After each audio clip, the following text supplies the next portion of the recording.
Jokes विनोद video शेवटपर्यंत बघा आणि लाईक करायला अजिबात विसरू नका.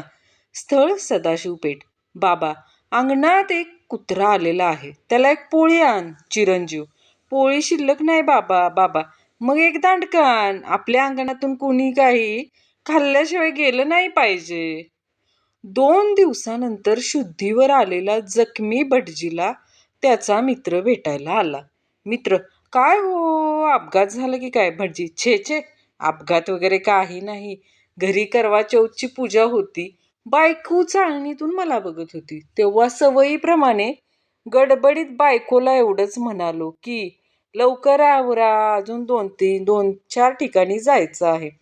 नंतर काय झालं काही कळलंच नाही. त्यावर आजच शुद्ध आलीये. लिंबू कितीला आहे व? 10 रुपयाला एक. घरातून पोहायची प्लेट आणतो, त्यावर 2 रुपयाचं पिळून द्याल का हो? लग्नानंतर बायको नवऱ्याच्या वाईट सवयी सोडवते. कालांतराने त्याचे मित्र देखील बदलवते. नंतर का नाही 5-7 वर्षांनी तीच म्हणते, तुम्ही का नाही पहिल्यासारखं नाही राहिलात. मन्या, पुढच्या जन्मी तुला काय व्हायला आवडेल? जण्या झुरळ. मन्या, का? जण्या, कारण माझी बायको फक्त झुरळालाच घाबरते. मन्या, लहानपणी आईचं ऐकलं असतं तर आज हे दिवस पाहायची वेळ आली नसती.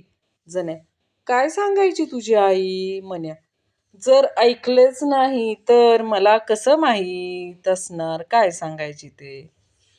गर्लफ्रेंड, कसा आहे जानू? बॉयफ्रेंड, त्याची डायरी उघडून बघायला लागतो. गर्लफ्रेंड, माझ्याकडे बघ ना. डायरी काय उघडून बघतोस? बॉयफ्रेंड, बघतोय. मागच्या वेळी तू जानू म्हणली होतीस तेव्हा माझे किती रुपये खर्च झाले होते. सेल्समन काका, श्रीमंत व्हा, 10 दिवसात हे पुस्तक घ्या ना. फक्त 1,000 रुपये. काका, नको. सेल्समन, घ्या ना काका, वरच्या मजल्यावरच्या बंड्या काकानी पण घेतलं आहे. काका, त्या बंड्या काकानी खरंच घेतलं आहे का? सेल्समन आनंदन, हो हो खरंच. काका, ठीक आहे मग 11 दिवसांनी बंड्या काका श्रीमंत झाले की त्यांच्याकडून मी घेईन पुस्तक. काकू, बंड्या, काय करतोस? बंड्या, माशा मारतोय. काकू, किती मारल्या? बंड्या, 2 मादी आणि 3 नर. काकू, तुला कसं माहित रे? बंड्या, 2 आरशासमोर होत्या आणि 3 त्यांना बघत होत्या. मनी स्कूटीवरून पडते, इकडे तिकडे नजर मारून पटकन उभी राहते. म्हण्या, ओ माय गॉड, तुला लागलं तर नाही ना? मनी, मी स्कूटीवरून का नाही अशीच उतरते. मन्याचा चँग नावाचा चायनीज मित्र असतो. दोघं कुटुंबासोबत ऑफिसच्या पार्टीला जातात. मन्या, एक गोष्ट सांग चँग, जेव्हा लोक म्हणतात सगळे चायनीज एकसारखे दिसतात तेव्हा तुला वाईट वाटत नाही का? उत्तर मिळतं, चँग बाथरूमला गेला आहे, मी त्याची बायको आहे. कोरोनामधील नवीन समस्या. गण्याच्या हातावर बसलेली माशी फुंकर मारूनही उडत नव्हती. मग गण्याच्या मित्राने सांगितले, मास्क काढून फुंकर मार. नवरा, पहिला ढग, पहिला पाऊस, पहिली वीज, पहिली गडगड, पहिली माती, पहिला गंध. हे सगळं बघून तुला काय वाटतं बायको? मी का नाही भजी करणार नाही, आत्ताच सांगते. म्हण्या, आई तू तर म्हणतेस की परी उडते, मग आपली मावशी का बरं नाही उडत? आई, तिला कोण परी म्हणलं? म्हण्या, बाबाच तिला परी म्हणून हाक मारत होते. आई, बाळा, आज तुझी मावशी पण उडेल आणि तिच्याबरोबर तुझा बाबा सुद्धा. मण्याची बायको, ऐकलत का? डॉक्टरांना मला 1 महिना आरामासाठी स्वित्झर्लंड किंवा पॅरिसला जायला सांगितले. आपण कुठे जायचं व? म्हणे, दुसऱ्या डॉक्टरकडे. तिला भेटलो तर 500 जातील, प्रचाराला गेलो तर 500 येतील. तिला भेटू की प्रचाराला जाऊ? पुणेरी माणूस, अरे वेड्या, तिला घेऊन प्रचाराला जा, 1,000 मिळतील. बायको खुश तेव्हा नवरा पण खुश, पण नवरा खुश तो बायकोला प्रश्न, हा हा बाबा का खुश आहे? यम मित्रा, मी आलोय. नवरा, पण मी तर फिट आहे. यम, तू मोबाईल लॉक न करताच घरी विसरला आहेस. तुझी बायको आता ते उघडून पाहते आहे. नवरा, निघूया का मग? पत्नी, ही बंदूक घेऊन दरवाजाजवळ का उभे आहात? पती, वाघाची शिकार करायला चाललोय. पत्नी, मग जात का नाही? पती बरोबर बाहेर कुत्रा उभा आहे ना. रात्री जेवताना नवरा म्हणाला, "ग अजून एक चपाती दे ना." बायको म्हणाली, "संपल्या." नवरा म्हणाला, "कसे काय?" बायको म्हणाली, "जशी दुपारी शॉपिंग करताना तुमचे पैसे संपले होते ना, तशाच." लग्न झालेल्यांसाठी एक प्रश्न, उत्तर फक्त हो किंवा नाही मध्ये द्यावा. आता तुमच्या बायकोने तुम्हाला मारणे बंद केले आहे का?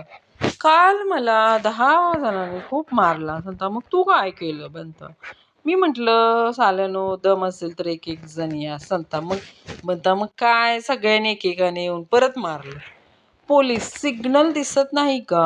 चल पावती फाड. चालक, तिकडे मल्ल्या नीरव ललित मोदी हजारो कोटी रुपये पळून गेला आणि इथं फेसबुकवर टाक, इथं गप पावती फाड. बायको, देवा जन्मोजन्मी मला हाच नवरा मिळू दे. नवरा, अरे वा, इतका आवडतो मी तुला. बायको, नाही, एवढं ट्रेनिंग दिलेलं वाह्याचा नाही का जाणार? नवीन माणसाला परत कोण शिकवणार? काल ताप आल्याच्या बहाण्यानं सुट्टी घेतली होती आणि आज खरोखरच ताप आलाय. विचार करतोय पुढच्या आठवड्यात लग्नाच्या बहाण्यानं सुट्टी घ्यावी. मन्याचं लग्न एका नर्सची होतं. जण्या, काय मित्रा, कसं चाललंय? म्हणे, काय विचारू नको, जोपर्यंत सिस्टर म्हणत नाही तोपर्यंत ऐकतच नाही.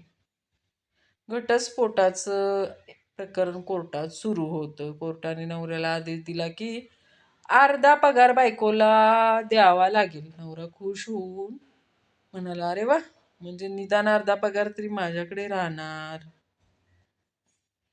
काल नेट बंद होती म्हणून रात्री 8 वाजता जेवण झाल्यावर लगेच झोप आली.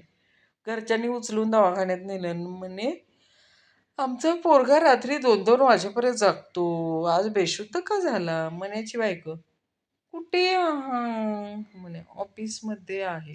काय झालं? म्हणायची बायको, काय नाही, आपली शेजारीन पळून गेली म्हणून फोन केला, बाकी काय नाही बघा. न्यायाधीश, तुमचा गुन्हा सिद्ध झाला आहे, तुम्हाला फासावर लटकवलं जाईल. म्हणे, ते ठीक आहे, पण उतरवलं कधी जाईल? दुकान पण उघडायचं आहे.